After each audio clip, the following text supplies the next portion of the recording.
Sweet. Thanks, Pete. Appreciate that.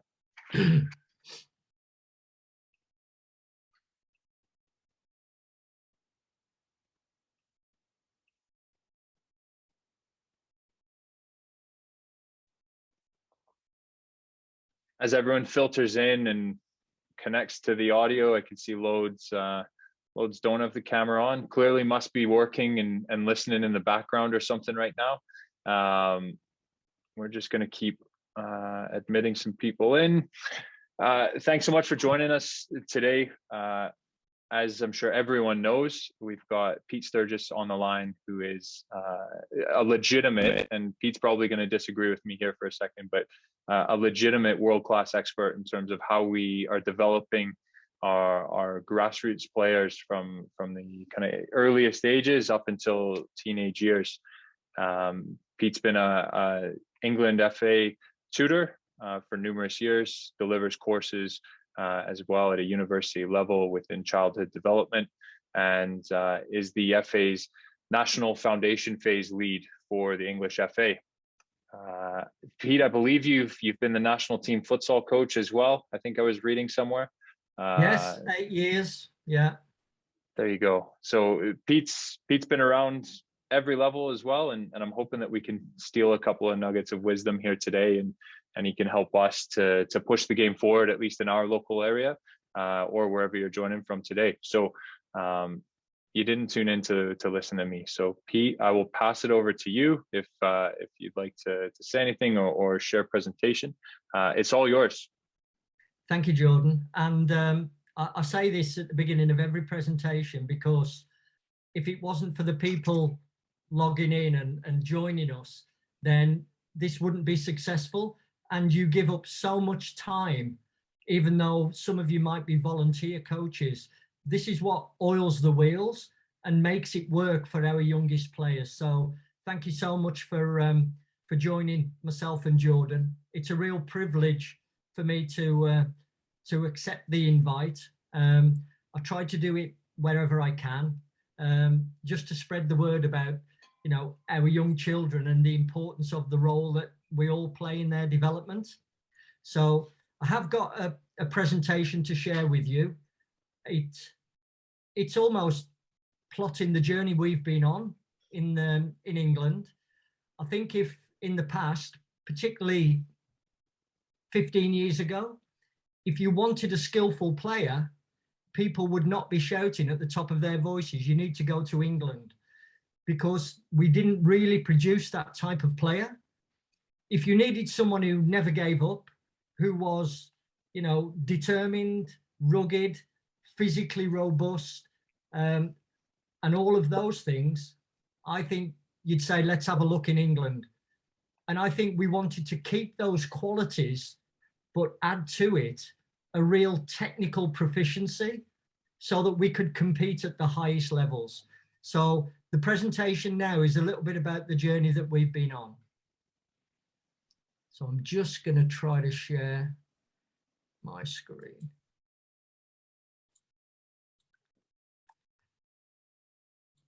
It's that age-old question. Can you see my screen, guys? Not yet, Pete. Not yet. Okay. Let me see.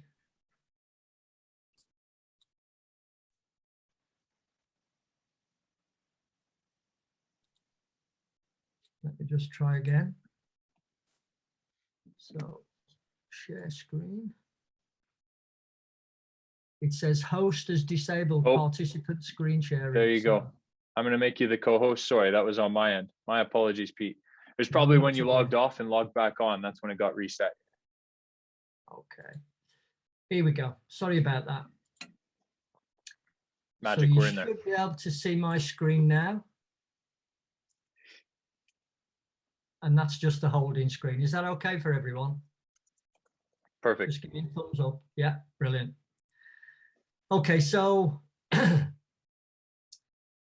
it was 7 years ago now when Dan Ashworth was our technical director, and he came in, obviously took a little bit of time to look at our current provision, but he wanted a real identity for our senior men's and women's teams, but also all of the development teams that sat underneath them, from under 15s right through to under 21s. So we worked together developing the England DNA, which at the time was quite groundbreaking. Lots of people said it would never work. It's not possible.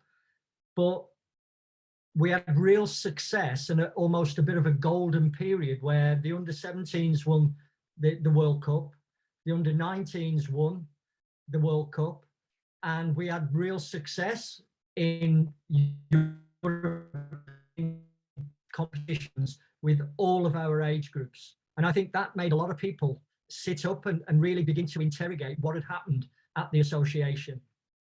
My role was to say to Dan, if that's what the senior team wants, what does that look like when children are just starting their journey at 7, 8, and 9 years of age?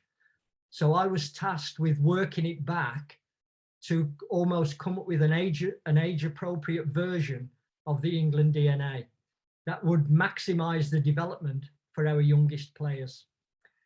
So that's been in place now for the last 6 years, and we've made real ground and we've gained real traction in people buying into this, partly because of the success of the seniors, but also because I took those key messages out to the grassroots game. Because all of our players playing for Gareth Southgate at the moment started their journey in the grassroots game. And I think this gave me an opportunity to say how important the role was for all volunteer coaches who get our young children first. And with a little bit of collaboration and working together, we could make that beginning of this skills journey, this development journey, a really magical place to be, and certainly a great place to coach. I've now begun to, with a group of colleagues, we've now looked at the next phase. So hence the title, Where Next, for our foundation phase. And although we're going to have a little look back, we're actually going to look forward, because this is very securely embedded in the next 4-year strategy at the FA. So we want to go for it again. We think we've made some gains, but we really want to continue this focus on developing more and better players. And for me, a particular emphasis upon the development of individual skill. And again, this message is being taken out to the grassroots game and also into the professional academies that I support. So more skillful players, what does that look like? And where might we start the journey in the foundation phase? The video that you're going to see is about all of the exciting parts of the game, the running with the ball, the dribbling, the changing direction, the attacking opponents and making something happen. I firmly believe that our youngest players, that's the phase of their development that they're in. They want to try things, they want to explore, they want to experiment and get better. And they also want to try all the sexy flicks and tricks and dribbling skills that they see every week on the television. So we have got loads and loads of role models. I'm hoping the video will play and it sounds okay. No meio, Verón ganha para a seleção brasileira. Lá vem Verón, é do jeito que ele gosta. Verón, mais um pila, jogadaça, Verón!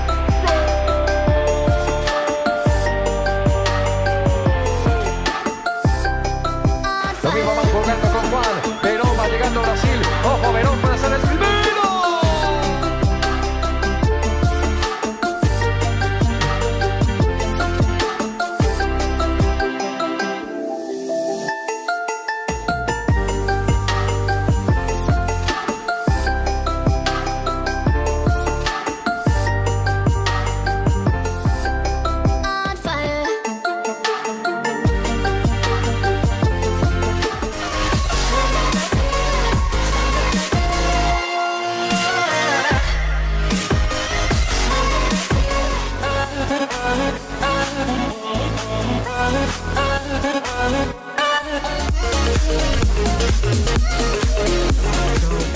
the video played okay. Some of the text that was on it was about traveling at speed with the ball, about changing direction, about adding disguise and deceit and deception to the things that you're trying. I think that fits perfectly with developmentally where our youngest players are at. But you can't develop those kind of skills and abilities if right the way through your journey people are saying, pass it, get rid of it, don't risk it, all of those things. I think this is where there's huge implications for the coaches, particularly of our youngest players. We know that it could be a car crash if we advocate this response right at the beginning of a journey, because the kids can't do it well. So Charles Dickens, he had this book called The Tale of Two Cities. And on the opening page, the first chapter, he said it was the best of times, but it's the worst of times. And that's what it's like when you work in the foundation phase, because you've got the children in an absolutely magical period of their development for skills, for language, for learning, and yet they can't do it yet. But the emphasis is on the word yet. So I think the experiences and opportunities that we give the children during this magical period actually casts the mold for the type of player that they can become or could become in the future. We can't afford to miss this period out. And so running with the ball is a great way to develop your physical literacy, but it's also how you build a really strong and secure connection with the ball at your feet. And if you then start changing direction and adding disguise, all of that is there for the rest of your playing career. And I think what we found in England was there was a desire to get to the team shape, to the tactics, to the strategies too quickly. And it was at the expense of developing all of these individual technical skills that are absolutely crucial for any teamwork that might come later on. I feel as though I'm preaching to you now, sorry. So, what might this look like for us? On a lot of our courses, we talk about the principles of play. And I won't read them out because obviously if you're involved in football, you've probably got a really clear understanding of them anyway, both in and out of possession. But the way we wanted to interrogate the invasion game was in this way. We wanted to look within the game. So we wanted to control the moment, which is down to the individual, in order to help us control the game. And Jordan and I spoke afterwards. Jordan didn't know this slide was going to come, but you actually used the word, those critical moments in the game where it's down to the individual, not the team. And I think if the focus is on the team, you never get players who can actually win in those critical moments or be successful. And so we knew we had these overarching principles of the game, but we wanted to just look slightly beneath that at the individual and then slowly build that up into how that individual then interacts with a teammate, two teammates, 3 and 4 teammates. But that comes much later on down this skills journey. So we want players to be able to control the moment so that they can control the game as a collective. What we had was 2 phases. We had developing individual techniques, which are all your twists, turns, dribbles, passes, and all of those things. The next layer that we wanted to lay on top of it was individual tactics. So if I can dribble or run with the ball or turn effectively, how can I use that tactically in a game? So I've got all this individual toolbox, but I don't want to use them just as individual things. What I want to do is to use them to severely and massively influence the game. So if I've got real confidence in possession of the ball, and under pressure, I can shield it, I can screen it, I can turn away from pressure, then I'm going to start enticing an opponent to me. Because I know when I do that, I could potentially draw you out of position, creating spaces for teammates. But I also know that if you put me under pressure, I'm not going to lose the ball. So it gives me so many more options based on the fact that I've got this increasing number of individual techniques. I can start moving with the ball. And I think if I can change speed and direction, again, I can pull defenders out of position. And that not only opens gaps and spaces for me, it also opens gaps and spaces for my teammates to begin to support me. But you can't do that if, as an individual, you're not confident in your own ability. So we can do all this as an individual to create overloads, to take opponents out of the game, to eliminate them. If I'm under pressure, I can deal with it. And so I can always retain the ball for our team. So this is a very quick explanation, but this is a lifetime's work for kids, because to develop to this level of competence takes time. But the most important thing is that they are working with a coach who understands that it takes time and it takes patience and understanding and the right kind of opportunities and practice. So over the last 5 years, these messages have been going out into our professional academies. So this is what we've tried to instill into the coaches there.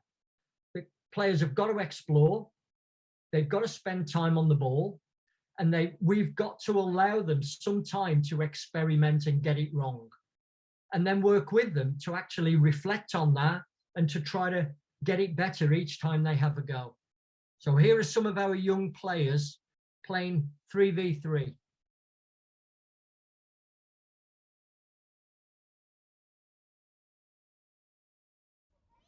There is no sound on this first bit, by the way, guys. So there's no real urgency to pass the ball. The players are being encouraged to see if you can make something happen on your own.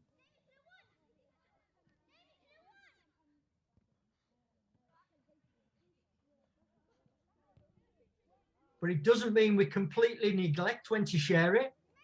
So there will be opportunities when sharing the ball is absolutely the right thing to do. And over time, we can drip that kind of information in, because it's a powerful weapon.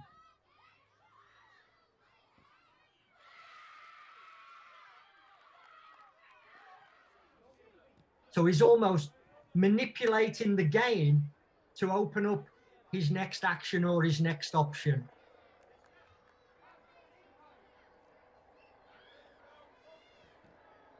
So this didn't come off. This is in the final, and this is the same player. So if he had a coach who completely shut that down, he would never keep trying it, because eventually that will work. Could you view that video okay? So the message is now getting out to our academy coaches. So this message about developing more players, better players, more skillful. But what we've always asked the coaches to do is put this sharing, combining and collaborating just on the back burner for a little bit longer. We were having very, very young foundation phase players being encouraged to pass it all the time. And we were missing out on this period of individual development. So we know combining with your teammates is important, but the basis of it is what you can do as an individual. And I've got 2 clips now of young players who actually demonstrate an individual confidence on the ball, but also a willingness and knowing when to share it at the most effective time. So this first one's particularly a good demonstration of it. So this player receives the ball and is under pressure. So he's actually got to do something himself. Now's the time to combine. Now's the time to be individually competent. I'll just run that one through again. So try to see the connection between what he has to do as an individual and now having enticed that defender into a more vulnerable position, that's when you use your teammates.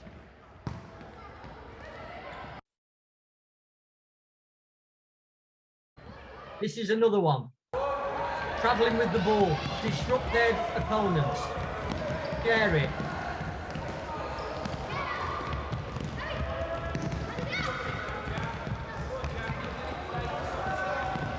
Just play that once again.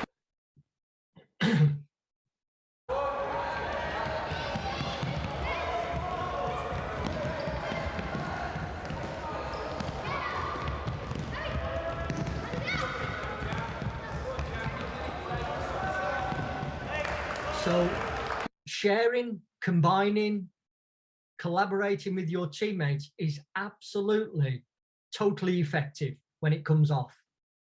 But if you haven't got a real confidence in your connection with the ball and where that ball is in relation to your feet, you really haven't got the time to look up, to scan, to decide what your next options might be. And so demanding that players pass the ball when they're very, very young is actually counterproductive, because you're taking away the focus of what most of their cognitive energy is concentrated upon, which is the ball. Until that's in place, their head's not going to come up anyway. So you can shout it till you're blue in the face. It's not going to happen. So what we need to do is really immerse the kids in their individual capabilities. Look for the times when their heads are up, because that's when they're looking at their immediate surroundings to inform their next decision. And that next decision might be, I've got a teammate who I can now combine with. But it comes on the back of what they are capable of as an individual. And this was the message that we're trying to get over to the many coaches who wanted to know more about this approach. We didn't really want skillful players just to be about, Jack Grealish or Raheem Sterling. What we wanted was skillful players or in every position. So we wanted Calvin Phillips to be able to be that defensive midfielder, to screen effectively. His skill might be in anticipating how to cut off passing lines and really be that barrier between, our attackers and our defensive players. We wanted Harry Maguire, who was confident enough to keep possession, drive into midfield, and disrupt their defensive organisation in that way. And then we've obviously got people like, Jack Grealish, who are becoming real role models for this idea about deception and disguise, because his ability to change his mind at the last minute, if he's willing to do that and capable of doing that, the defenders, they have no idea what's going to happen next. And so that kind of disruptive play and creative play is really useful in a team game, but it's based on an individual development. It's really harnessing it for the team, but we have to develop it first. I know for many years over here, we actually suppressed it so that we could work on team shape, team dominance, team play. And I think we're realizing now that that might not have been, the best thing to do. When we talk about this on our coach education courses, and we talk about giving players ownership and choice and allowing them to explore and experiment, it's almost as though the coaches are thinking, well, what's our role? But to work this way and to implement this kind of methodology, you actually need highly skillful coaches, but with slightly different skills to the ones that they may have had in the past. So let's just have a look at one or two of those skills. We broke it down into 4 things.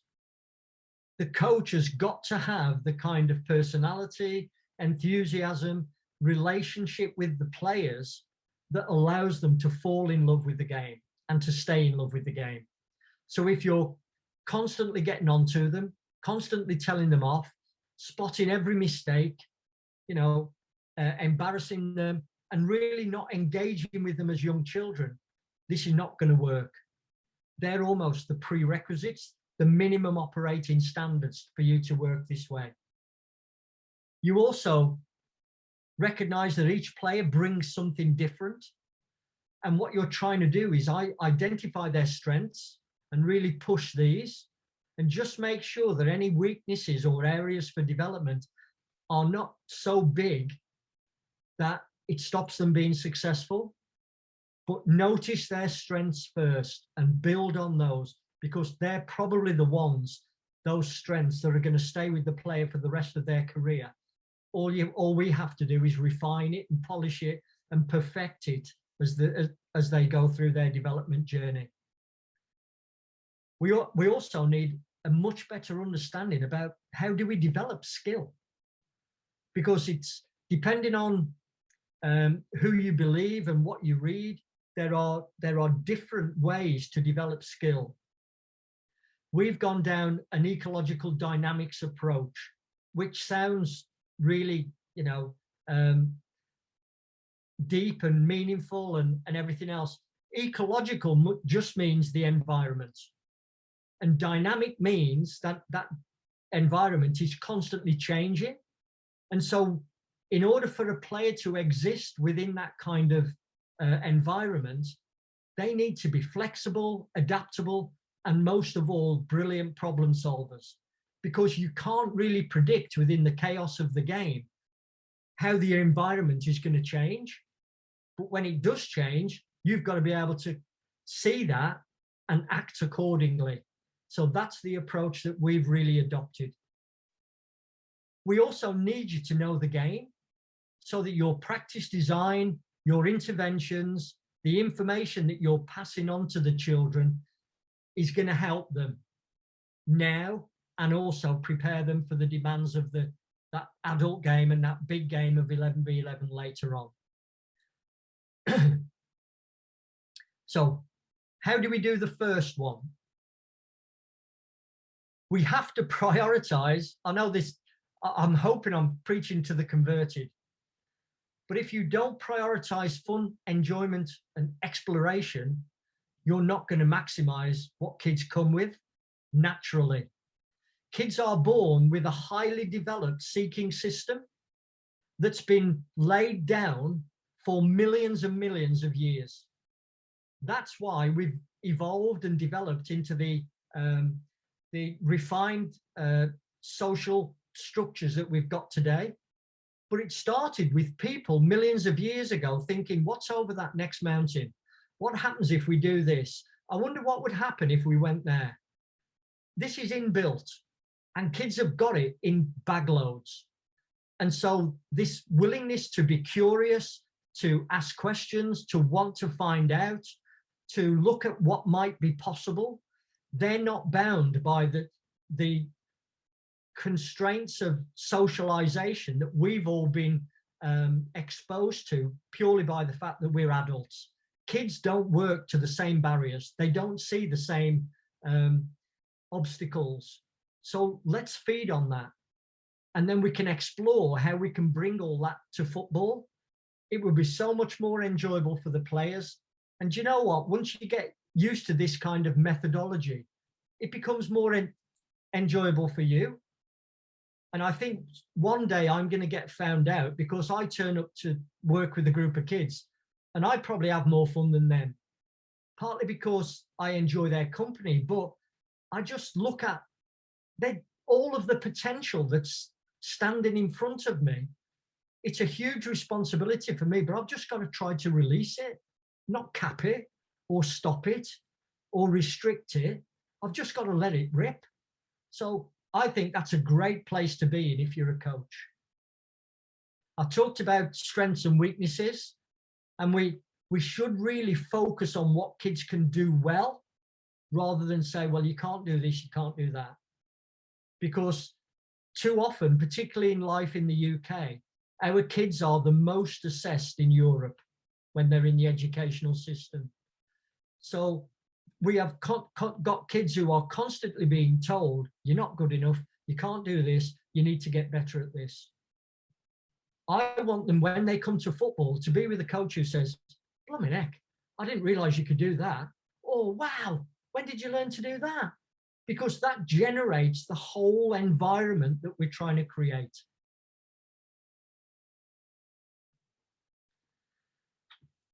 Developing your coaching craft so that you can provide the kind of opportunities to become skillful, I think is something that we're all duty bound to do. We must develop our observational skills. And this lends itself really nicely to watching more and saying less. Because if you don't watch more and observe more critically, how do you know what to put right? How do you know when a mistake might be a one-off? Or if it's a habit? Or is it a trend? Because if it becomes a habit, it's really difficult to stop and to change the behavior. But if you can stop it when you've watched critically and you can see it's more of a trend, so it's more than a one-off, but it's not a full-blown habit yet, that's when you need to intervene and offer an alternative approach or an alternative solution to what the player is currently using. That is about you observing closely and then working with the player because you've got a really good relationship with them. Knowing the demands of the game, we want you to pass that on to the kids, but in an age-appropriate way and over the 10, 15 years that they're in this development journey. You don't have to bombard them with everything you know about the game in the first 10 minutes of your session. Because a 6-year-old kid will have walked away and gone to play ice hockey or gone swimming. They don't need to know everything you know. You need to have it in reserve so that when that little bit of information can help that child, that's when you bring it out. So for the coaches in the UK, we said, well, if we're saying observation is a really important thing, how can we help them give them a tool to actually observe more critically? So we had a project called Under the Microscope, and it was looking at each player's key capabilities. So the first one we asked the coaches to look at is, what is their positioning like? And it's not their position. It's not whether you play wing back or centre forward or centre midfield.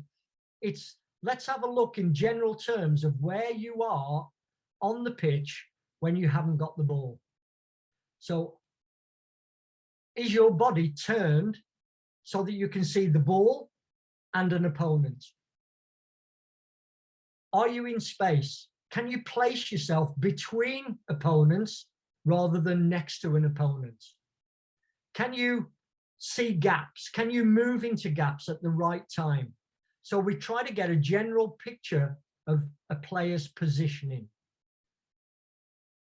The next one is, if they're moving into different positions, are they actually looking around?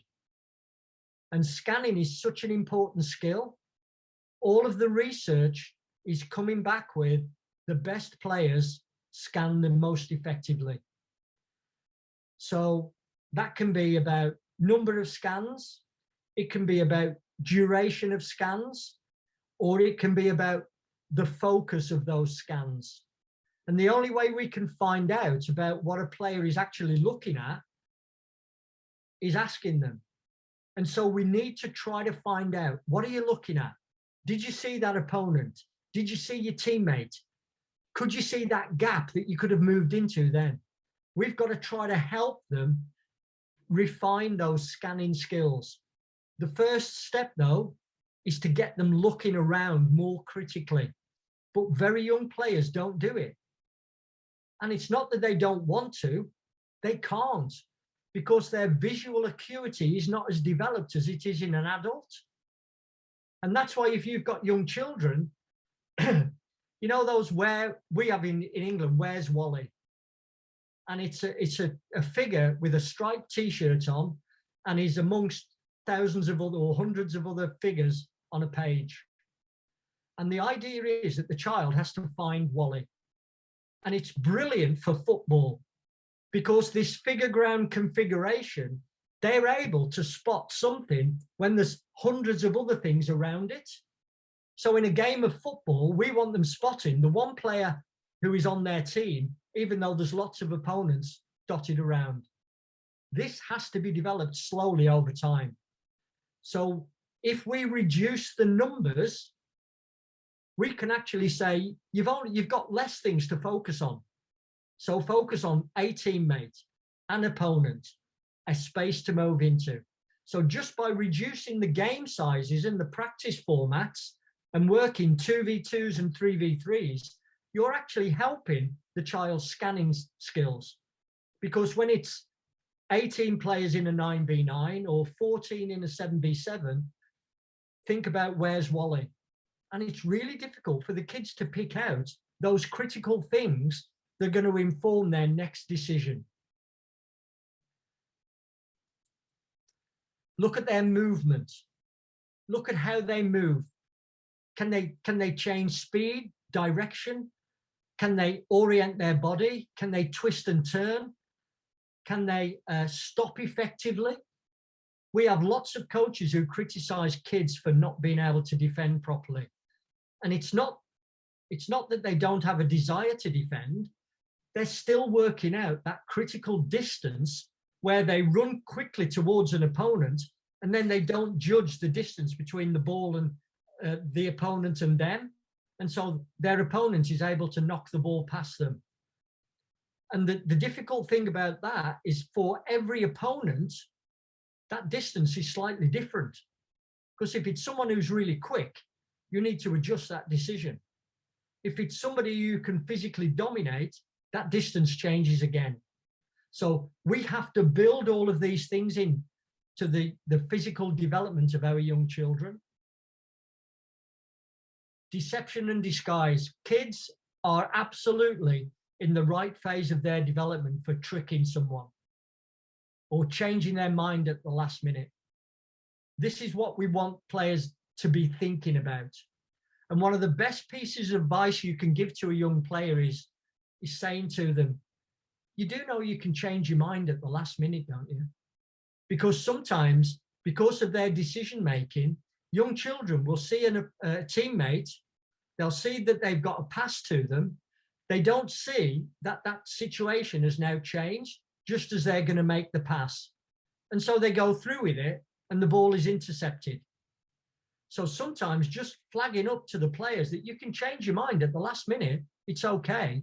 That could be the best piece of advice you could ever give them because it can open up so many more possibilities.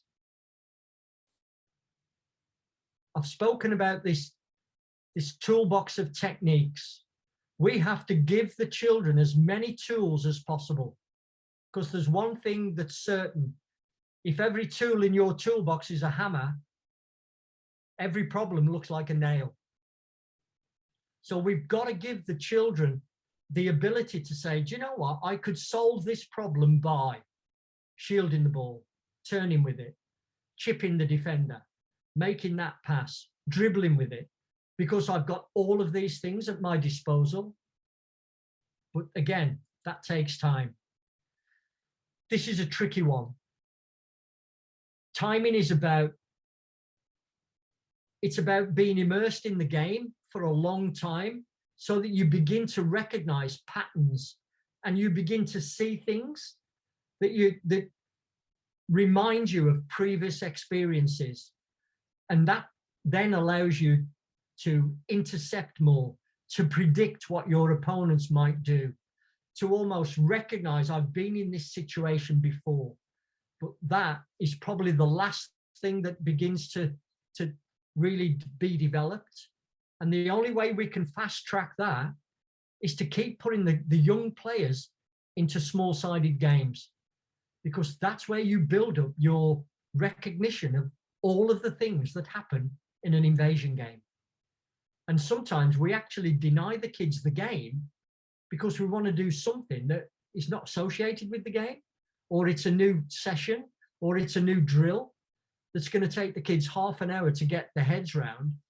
And you think there's a lot of learning gone on. Probably all they've learned is how the game works. They haven't actually learned how to be successful within it.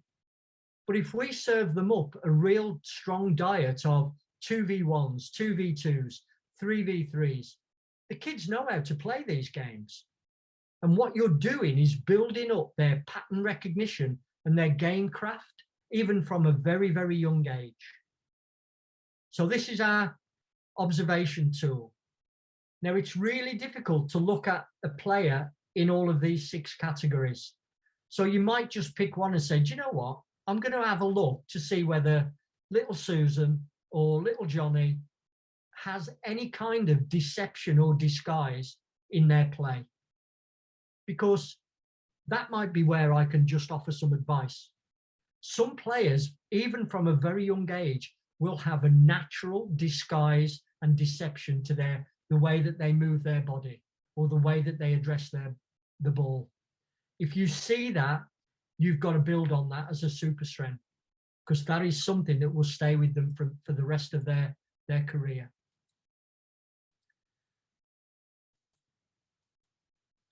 So we wanted it to be in attack and defense, on and off the ball, and this notion of before you're on the ball, when you're on the ball, and after you've released the ball. All of these things kick in.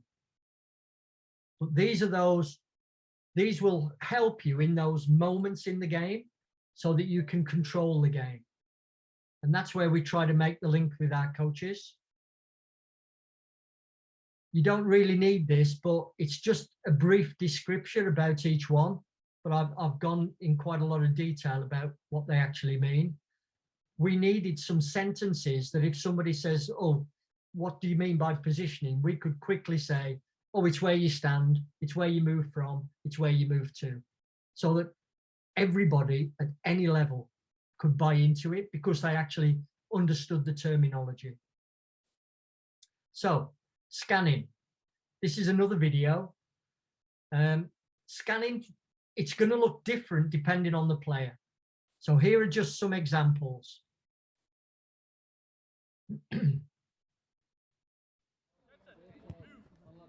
So watch the player here. Number 8, the boy here. Quick look. As a coach, we need to have spotted that. Watch the player number 10. Looking. Watch the player here. Looking.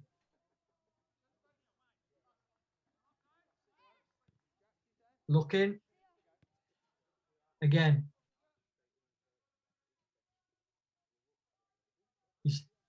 Now, we don't know what they're seeing.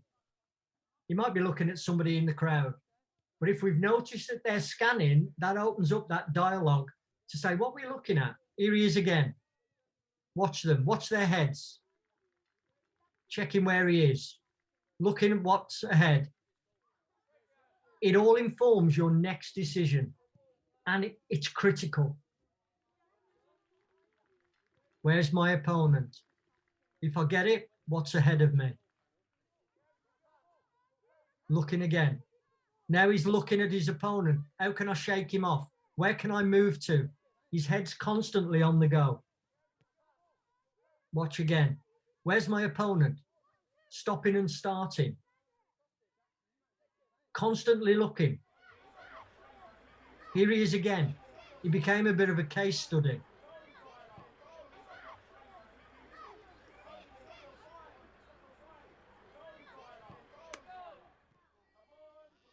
This is what happens when you don't look. Watch him. So his focus is on the ball. And with young players, you're going to get this a lot. Watch the number 10 now. He looks. He looks. He looks again. He looks again. He even has a look when the ball's on the way. If you go on YouTube and look and type in Zinedine Zidane, he was one of the few players who actually scans when the ball's actually on its way to him, because he wants to ensure that the situation hasn't changed. It's very unusual to see in a 9-year-old player this level of scanning, particularly when the ball is on its way. Quick look. So I'd be thinking, this lad's got a really good idea about his surroundings, but I need to delve deeper into that. So flagging up scanning with our coaches is a really important thing. Let's have a quick look at disguise and deception. These are under 9 players, by the way. So he's got the ball. So it might be as simple as that.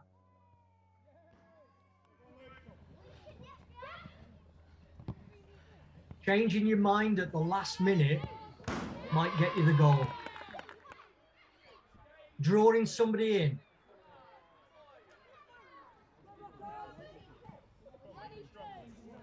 Watch this one. It's just a little shake of the body.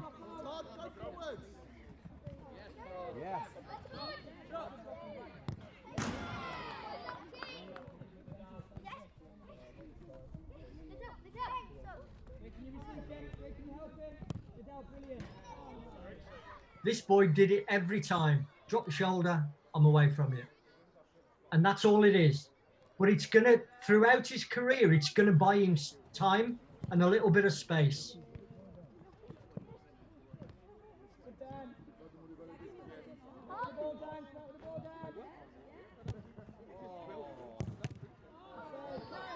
This one here is particularly, so it's just a drop of the shoulder. Change your mind at the last minute.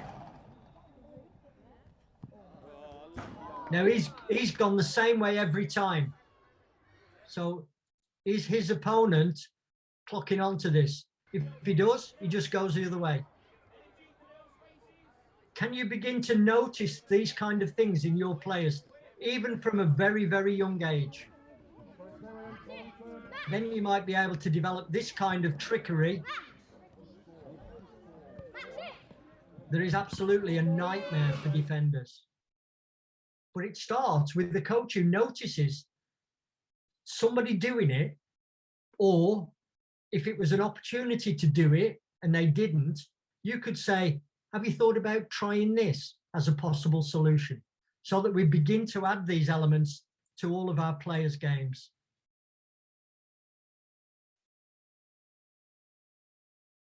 If you are fed up of hearing me talking about this, this is Phil Neville, who was the head coach of our senior ladies. And this was a brilliant soundbite for our DNA, because it captured at the highest level lots of the things that we were talking about in the development of our youngest players.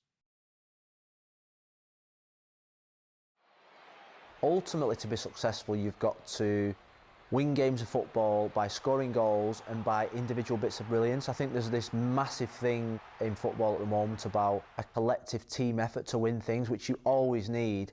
But I think we've gone away from the actual individual bits of brilliance. I hope we're not suffocating the individualism in the game. So the things that I like to promote in my players is actually wingers playing 1v1, wingers having the ability and the freedom to beat somebody 1v1. And do you know what? If you're a defender and you have 10 1v1s, it only takes my winger to beat you once to cross a ball to score a goal. My forwards to be a little bit more selfish. So I'm trying to now promote within my team a bit more individualism to fit into a team collective shape. When I heard that, it was music to my ears, because he talked about suffocating individual brilliance and about concentrating more on the team, where he wants moments of individual brilliance. So for our pre-academy, because we are recruiting children earlier and earlier into both grassroots and into our professional academies. It's not unusual for kids to join a football club at 4. I'm assuming it's very similar in Canada. So if we want to embrace this approach or this methodology, we've got to recognize the importance of unstructured opportunities. If everything is structured, the kids are not going to be creative. They're not going to be innovative because they're working within too constraining a framework. It can't be like that all the time. And that's why we had one of our competitions in the cages at St. George's Park. We played 3v3 in the cages because we wanted it to be different from anything that the kids had experienced before. We want to introduce the variability and the randomness of small number practices. Nobody knows in a 4v4 what's going to happen next. But because of that, the kids get used to playing within a certain amount of chaos, a certain amount of unpredictability, and then you begin to develop that pattern recognition that will help you later on in life. But in order to do it, you've got to play in thousands and thousands of games. That's how you develop your game craft and your game understanding. As a coach, be a facilitator, observe more critically, and then whatever advice and guidance you give, it's absolutely based on things that you've seen and you've built a real picture of how it might help the player. Be prepared to reduce the feedback. There's a thing called attentional focus. As soon as you shout something on to the children, that narrows their focus of attention. If you're playing a game of football, you need to have that focus of attention as wide open and as the breadth of it as wide as possible. And every time we shout on information, we narrow it off. And so we've got to be prepared to give the kids the game back because it is their game. And I'm sure in Canada, as it is in the UK, we really want to get the balance right between making it enjoyable, giving the kids back their game, and just helping the kids become as skillful as they can be. And then if they choose football, then they can excite us and make it, you know, great for us to watch at whatever level they're playing. That's me. I hope it's been useful. If there are any questions, I'm happy to take them and answer them as honestly as possible. Thank you very much. Pete, I really appreciate that. And I like how you framed it as honest as possible, because I know that your role can sometimes impede on some of that. So I can respect that. I've got a massive list of questions for you, just out of my own curiosity as you were speaking, and just wanting to dive into one at least to begin with.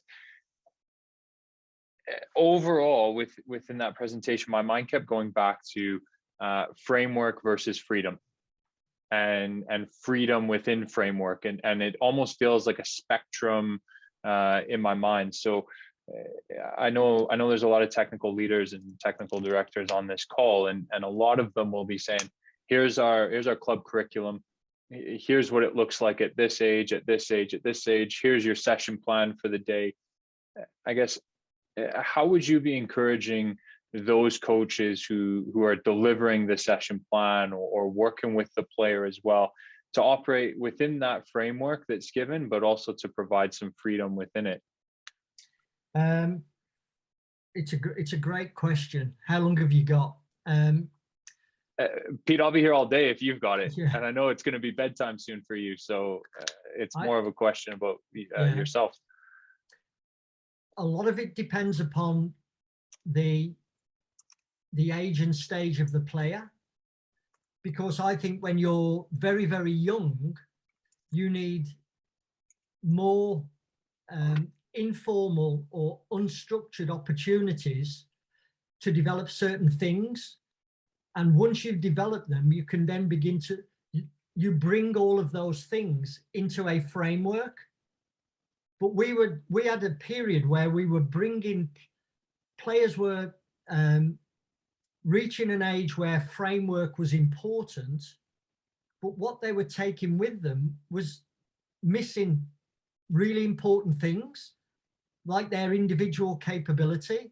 And so we put them into a framework thinking it would work, and it did some of the time, but when those critical points came in the game and it relied on my individual ability, that's when it broke down.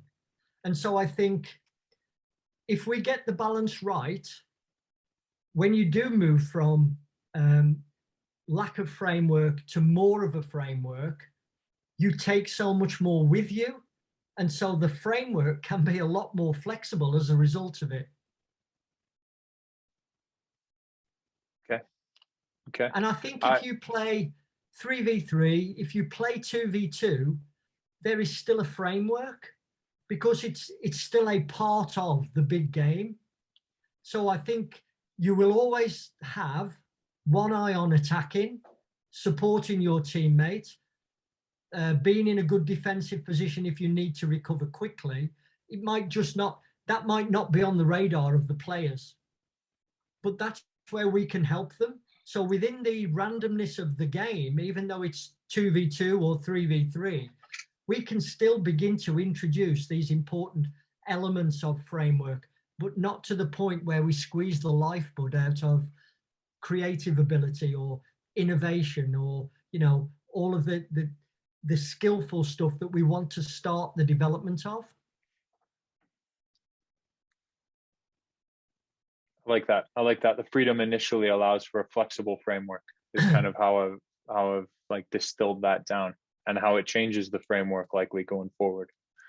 I had another question, because I think the debate rages on Twitter and social media constantly with coaches around blocked versus random practice and your formal technique or technical style training sessions that eliminate some sort of decision making sometime, or hinder some sort of decision making within it.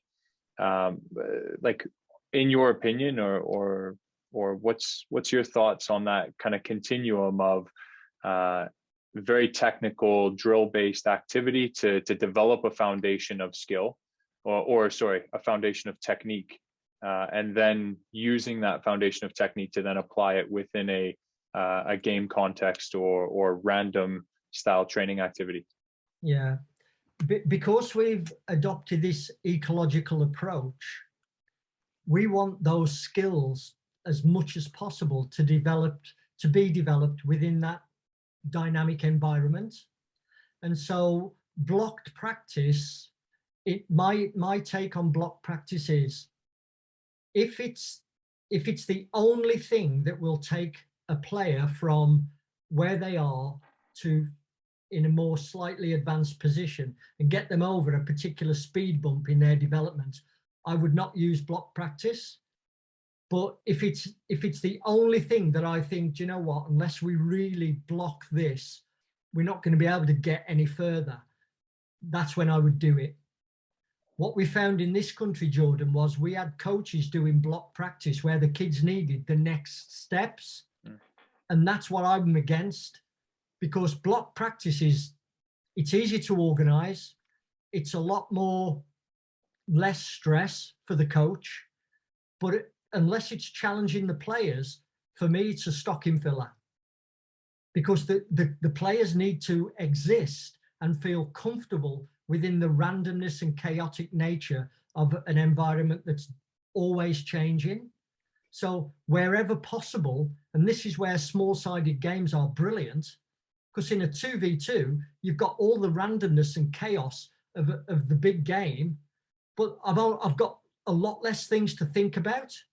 And so I can hone some of my skills in that way, because I keep getting high levels of repetition. The same things happen, but never in the same way. So I'm getting very similar things, but not the same things. That is how we begin to develop our skill. But I would look at a player, and if the only way to get them from A to B was to block it, who am I to say that's not the right thing to do? I love that. Love that. I like that framework and way of thinking about it. The thing, sorry, Jordan, just going back to the previous one. Yeah. There's this saying that what is tactically desirable must be technically possible. And it means that if you want to play in a particular way, your players have got to be technically proficient in order for you to do it. So your whole frame is based on what the players bring with them. And I think that's how we need to explain, never getting to the point where the framework strangles the lifeblood out of what each individual player brings to that team. I like that. I like that a lot, Pete. I am going to hit pause on my own questions because, Pete, I feel like I could go on for another hour or so and just open it up. So if anyone else has got some more questions that they feel they want to come off mute, raise the hand, throw in the chat box. There's loads of different options and opportunities for you. So I see Kevin's throwing his hand up there first. Really easy questions, Jordan, please. Yeah, nothing too difficult. So Kevin, I'll just ask you to unmute and away you go. Well, thank you so much, first of all, for the great session. The question that I have, of course, we start with allowing the young players to get to know the ball, feel the ball, comfortable with the ball, move with the ball, and then learn how to dribble and the skills and enjoy all those fancy movements. Yeah. And we don't want to reduce any creativity. Let them enjoy the game. But at what age, based on your project and experience, beside looking at the individual technique and tactics and skills, what age you started to get them into the more team? Generally, I know kids develop in a different way in different age level, but generally you do it at an age, I'm just saying 9, 10, 11, 12. Thank you. Great question, Kevin. For me, skill development never stops. So you can't quite arbitrarily say, oh, the players are now 10. So ditch the skill development, it's all team. Because there is so much more skill development that comes as a result of playing with more and more players. So we need to ensure that the one thing doesn't stop because players reach a certain age. And this idea about formations, strategies, and tactics suddenly becomes the only thing. So there's that aspect. There's also, as soon as players start entering puberty, they need to, all that skill development can literally go out of the window when their body grows however many centimeters over the summer, and they come back with limb lengths that are completely different to what they were 6 months ago. That skill development has to start all over again because the coordination, the relationship with the ball is completely different. Mm-hmm. So I think we always have to have one eye on skill development, and we keep that going for as long as possible, knowing that as players go from 7-a-side to 9-a-side towards 11-a-side, obviously team shape has to be important. But I think too often we just draw a line in the sand and say skill development is finished, team formation is now, king. And I don't want that. I think it can be better than that. I think we can achieve a better balance. But I think the age will depend on the group and the individuals within the group. But I would like to keep coaches' minds as open as possible for as long as possible, so that we actually maximize skill development by saying, actually, it's important right the way through the journey. I've got some footage actually on my laptop of Phil Foden. He was with the under-19 England team, and him, Bukayo Saka, who else? Jadon Sancho, Declan Rice, they were all playing 1v1 trying to score. Mhm. And these kids were, you know, towards the real top end of their game, but they were still developing their skills and their body movements and their timing of their deceit and all of those things. And so it was just a fantastic clip, because I think their skill development can't stop, you know. So can we look at it more like that than say, no, at 9 it stops, or 11 this happens? I would prefer it like that. Yeah, thank you so much. Awesome, Glenn. I see your hands up as well. I'm going to just ask you to unmute, and now where you go. I got a quick text from Wayne Cleverly, and Paul, I know your hand's up, and Paul, if you could hold on to your question for a sec. Wayne's just got to jump off, so I'll ask Wayne to ask his question next, and then Paul will go to you. Hey Pete, hope you're well. Hi Wayne. How Good to are see you? How much is winning important in the development of young players, and should we embed it at some point in their development?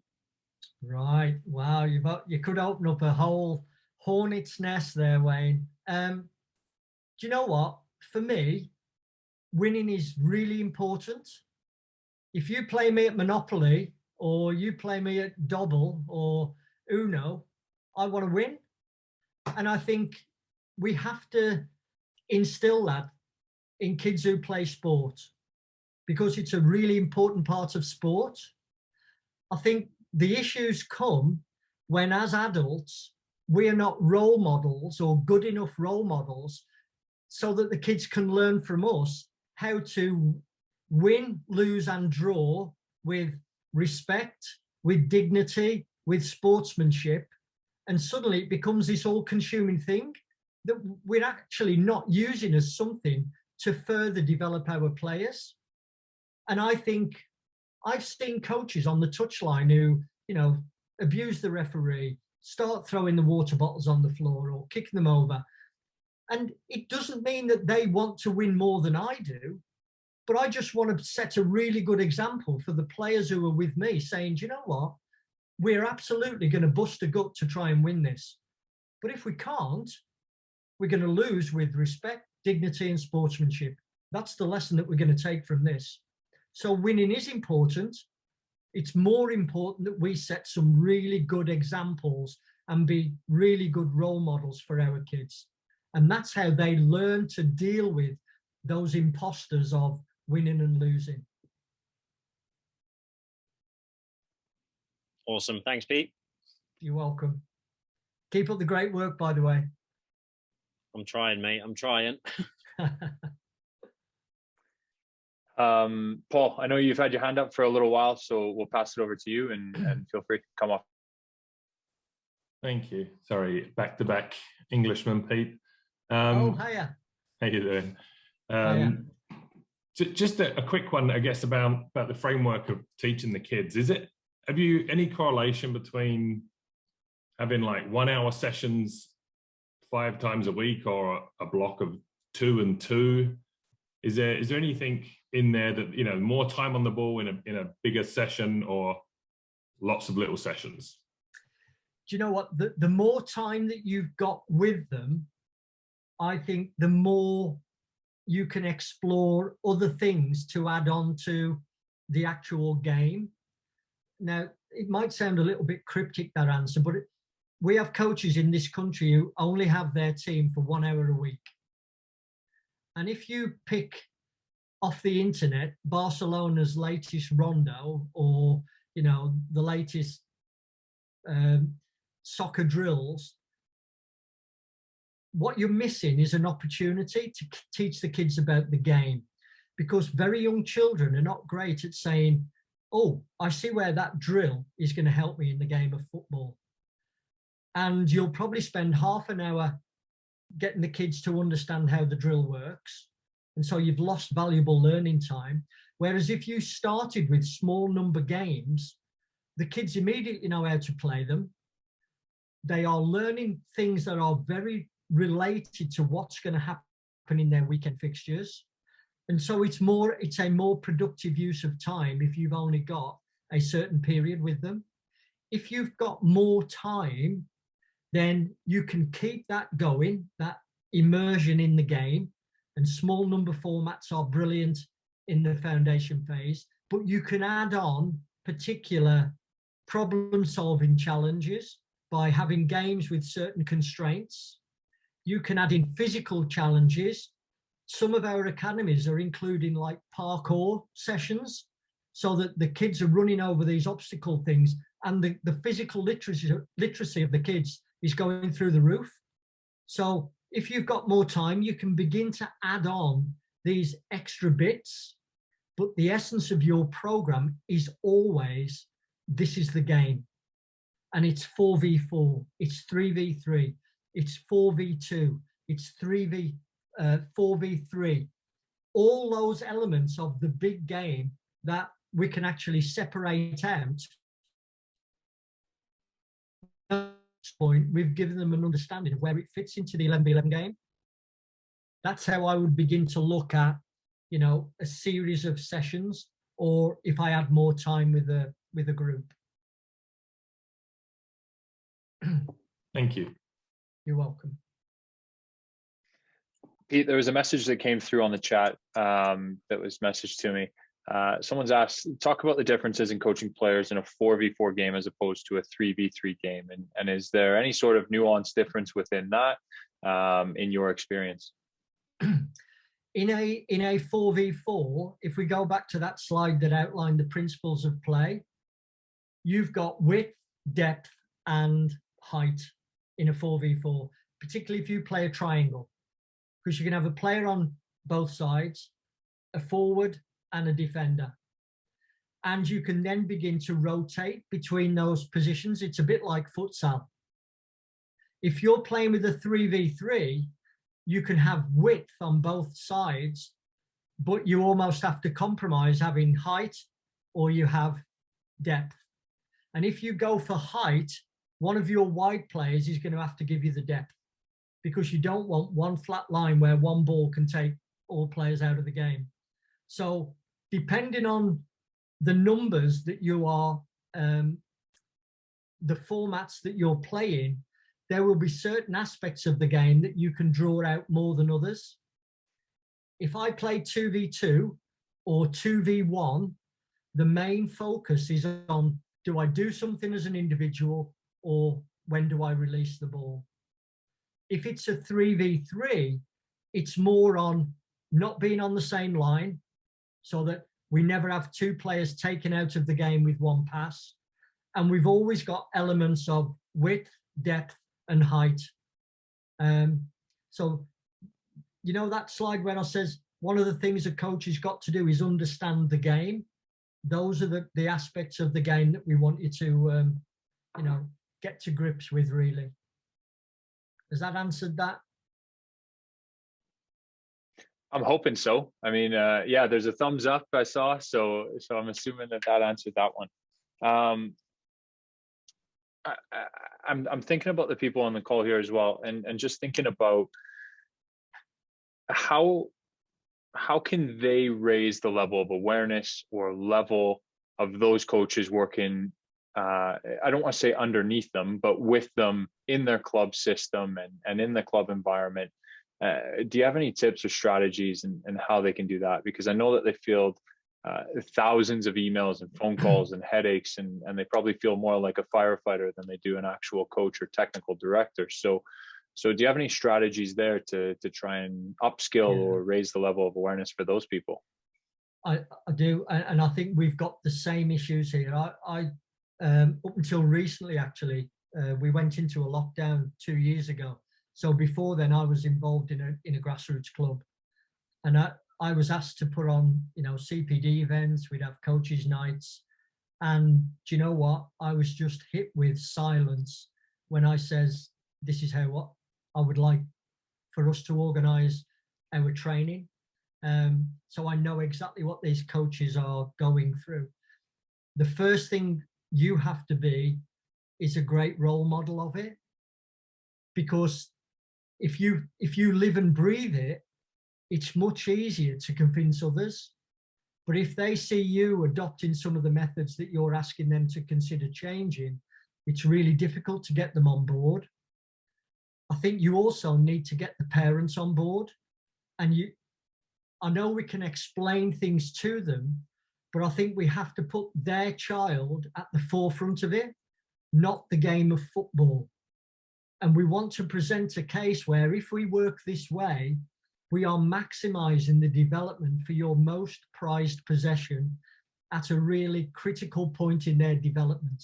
We just happen to be using football as the hook, but our methodology and our pedagogy is based firmly on how to develop well-rounded, holistic children who can go on and be anything they want to be.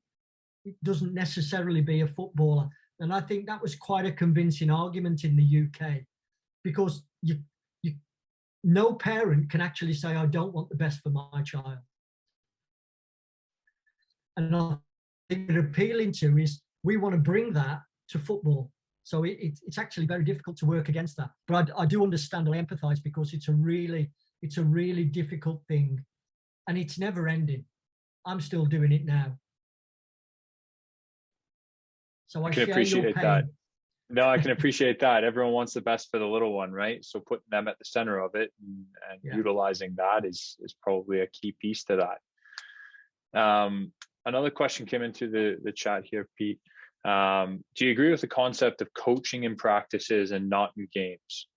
So at games, just more managing what's going on, having a quiet reflection maybe about if you've been effective during the week in your training.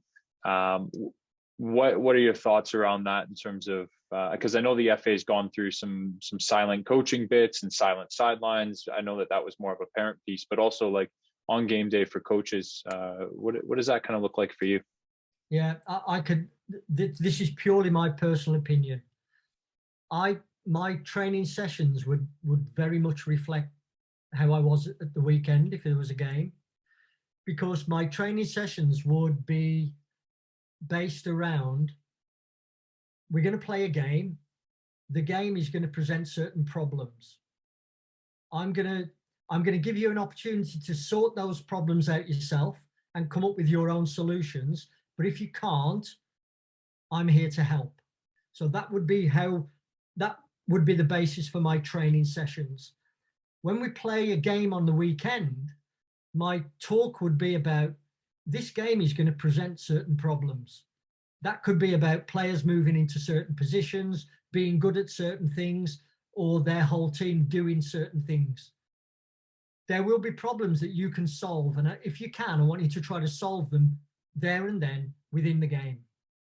If you can't, I'm willing to intervene at any point during the game if you let me know that you need my help, or let me know that we can deal with it till half time, but can we talk about it at half time and discuss, if we're not sure what the solution might be. So the game is almost an extension of what we do in training. So that would be my approach. But I feel really comfortable doing that. I know for some coaches, it would be the worst thing ever. So there's something around finding what works for you, finding what works for your team, for your players, what they feel is acceptable as well. I think it's a good point, Jordan, because I've had some players turn around to me and say, Pete, just tell me what you want. Tell me what you want me to do in this situation. And sometimes if you only use trial and error, it could take you forever. So there is a benefit to giving players an opportunity to experiment. But if you can see that it's causing a huge problem and the game might run away from you, I think I'm duty bound to actually say to the player, you need to do this. And it'll help you right here and now. And then we can discuss, afterwards. I don't have a problem with that. It's when coaches think, I've got to make every decision and I've got to put everything right. The players need to feel what it's like when they put it right themselves, when they try something, because they've then got to reflect, well, did what we try work? And if it did, we keep it, we remember it. Or if it didn't, why didn't it work? And I think that forms the basis of all our chats with the players, the relationships that we try to build, and the debriefs and the half times, it's a really positive thing, because it's all about learning how to be successful in this great game. I like that. I like that. That was That's a a long great answer, answer. wasn't it? No, Sorry, Jordan. no, don't worry about the length. That was a phenomenal answer, and I appreciate that, Pete. I appreciate the detail and the depth that you went into. I know we're bordering on 90 minutes here, probably a little bit over as well. Kind of final couple of questions. One's come in. Obviously, a coach looking for some potential cross training type of exposure, or utilizing a multi-sport approach to developing their players. What other sports would you recommend for young players to develop those key capabilities that you shared, those 6, in terms of the timing, the deception, the movement, all of those pieces? Are there any other sports that pop into your mind that would really, really highlight those and translate well into the game? Yeah. You play rugby as a nation. I wish I would have found rugby earlier. I would have enjoyed that game, but I personally don't. But yes, as a nation, we do. We play. Well, let me rephrase that. Some of the clubs who have adopted an early diversified approach to development, meaning that they've included other sports or other disciplines. Rugby has been one of them for a number of reasons. Well, 3 reasons that relate to our microscope.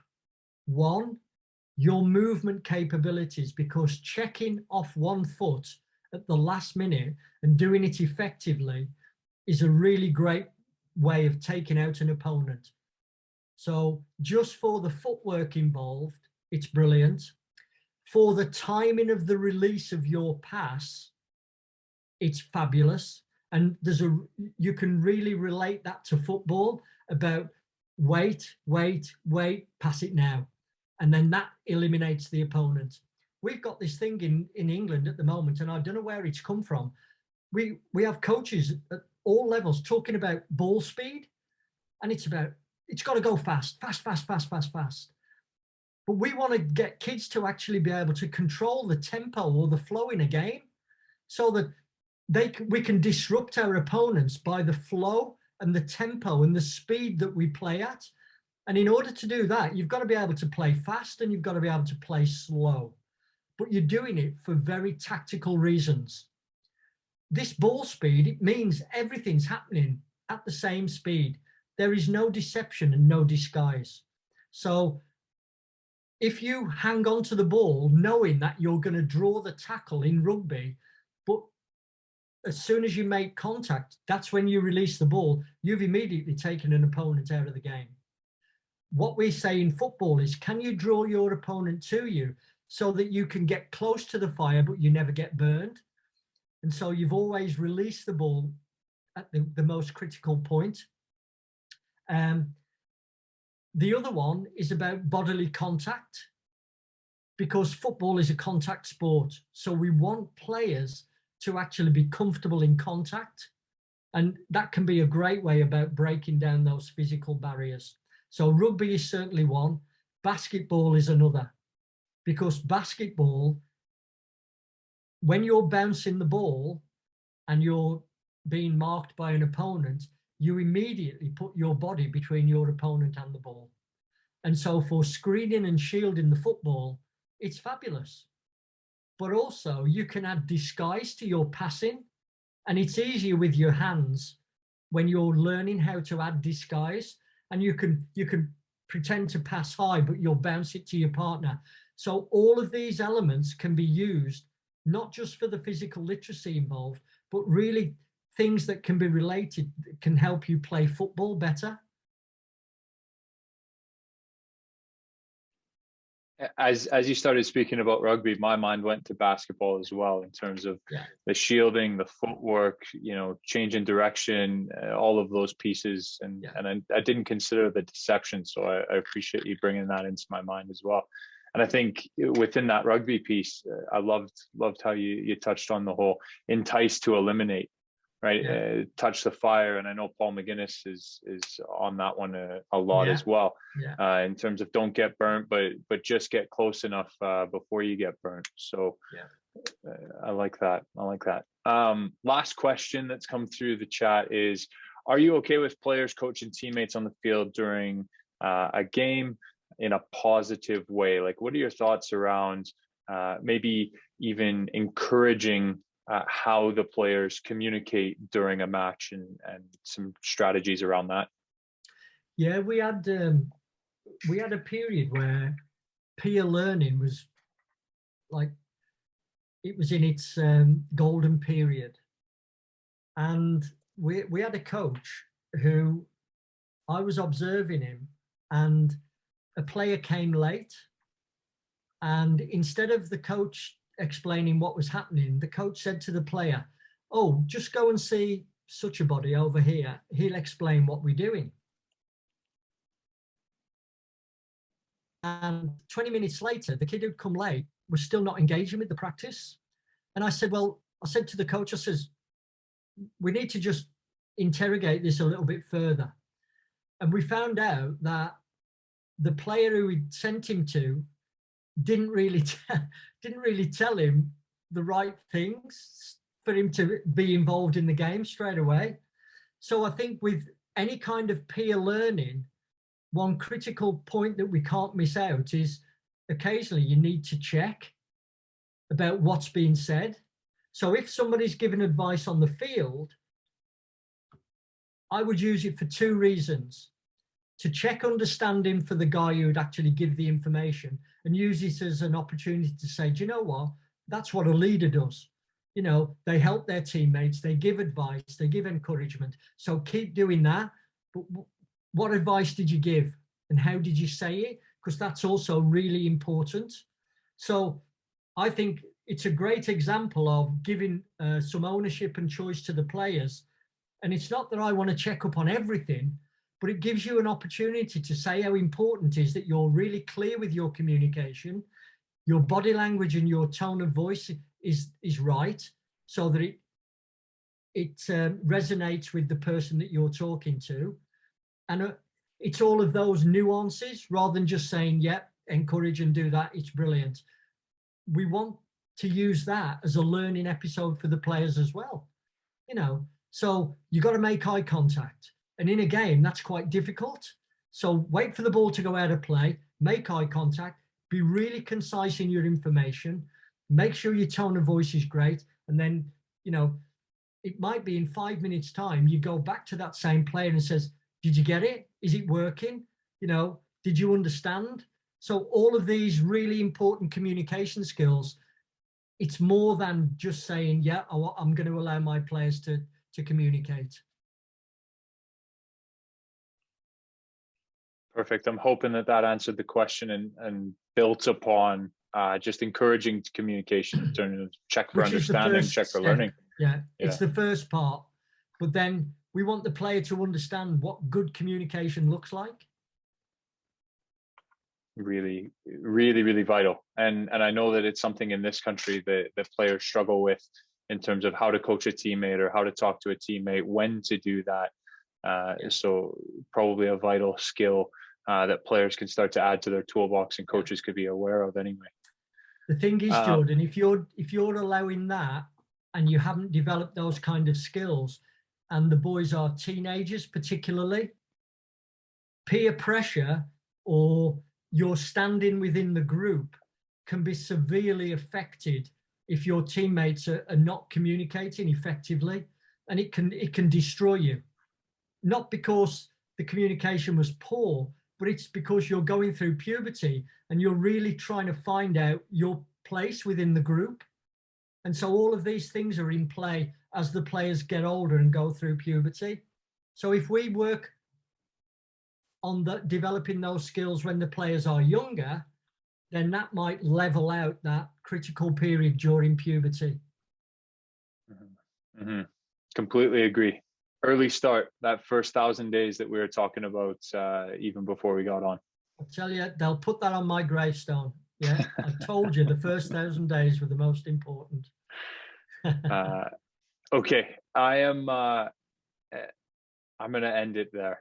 And I'm going to say a massive thank you on behalf of everyone who's on the call to you, Pete, for giving us some knowledge, for giving us some insight into how you work and your experience. And also, please say thank you to your wife for allowing you a bit of time with us this evening.